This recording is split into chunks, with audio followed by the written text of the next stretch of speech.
the fat jab, the elephant in the room. So I've heard lots of people talking about this on podcasts, YouTube, all the social media, but not many people talking about this one thing that really stands out for me. And I've been doing this for over 30 years, working with people, transforming their health, and obviously part of that is their weight as well. So 30 years worth of experience doing that, and no one's really picking up on this one fact. And that's these fat jabs basically reduce your appetite. Okay, great. So basically what we're talking about is that this is just another version of a low-calorie diet, which we all know doesn't work. It's been running since the 1950s. Low calories, cut your calories. And anybody in the health and fitness industry knows that just cutting calories does not work for the long term. It's not sustainable. It's just not. It's simple maths and body physiology.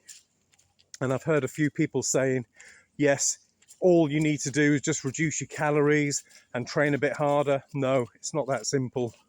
It's really not.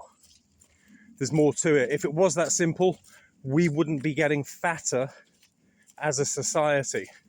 And we are at an alarming rate. And then all the health issues that come with that. So let's just go back to the fat jab for a minute. So you take the fat jab because you're overweight, right? You're not overweight because you have a lack of fat jab in your system.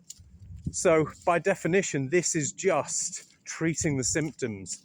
It's not fixing you. And as soon as you come off that fat jab, you're going to be in a whole world of God knows what. It's going to be terrible. This is an absolute health disaster waiting to happen if people don't wake up who are taking it. And more people I'm hearing taking the fat jab. You know, conversations that we have on the gym floor with clients and their friends who have been taking it and are still taking it. There's just so many things here to discuss that's not right about the whole system. So let's just run through these really quickly. Number one, you're reducing calories. Not a good idea, because when you drop below what's classed as your basal metabolic rate, which is like your body's engine, it needs a certain amount of calories to be able to function, to breathe, to pump the heart, digestion, elimination, etc. All of those things need to happen, and it takes energy to do that. So when you drop your calories down too low, what the body then does, it starts breaking down the muscle tissue and using that as energy. So your body's eating itself, it's cannibalizing itself, which is really not a good state to be in, because any trainer will be able to tell you that the one thing you need as you get older to keep the weight off is muscle mass. To be fit, to be healthy, you need muscle mass. It's so important. So just by reducing those calories down on the fat jab, you're creating long-term issues for yourself. Are you going to be able to stay on the fat jab for the rest of your life? No, probably not.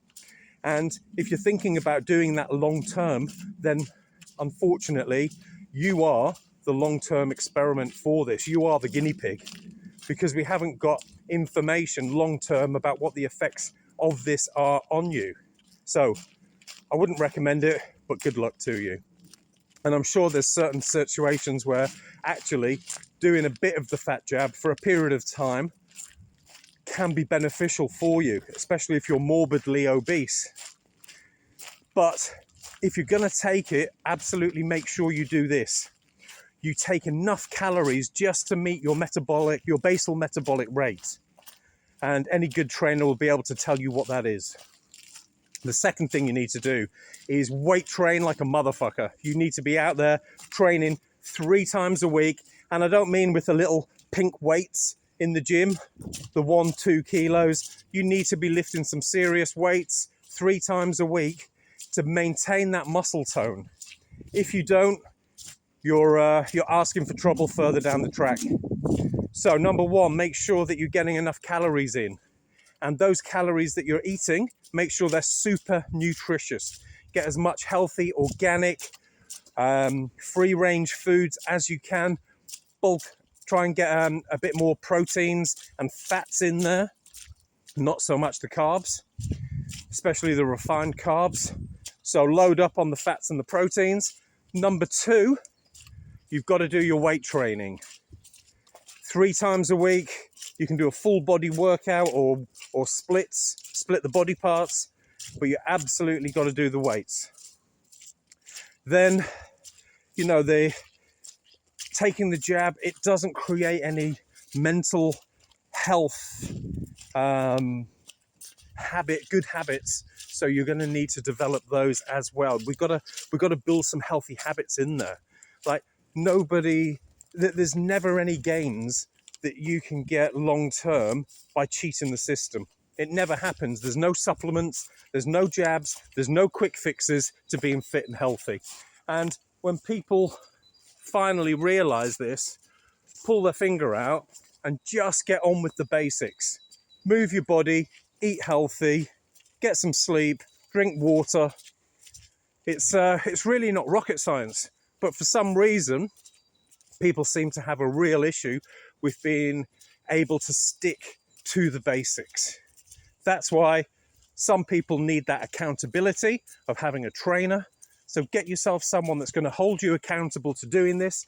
And studies have found that the thing that holds people to accountability most is money.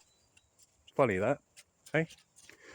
So if you pay someone and you're accountable to them for training, for nutrition, for lifestyle, you're much more likely to do it if you paid for it. Now, there's millions of free things out there, YouTube, social media, free stuff everywhere. Does anybody do it?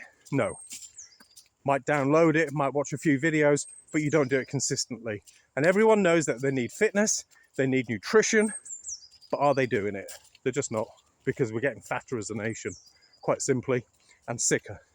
So pay your money, get some decent coaching, and just get on with it. Stop making excuses. Stop taking quick fixes. There is no quick fix. There is no shortcut. Good luck.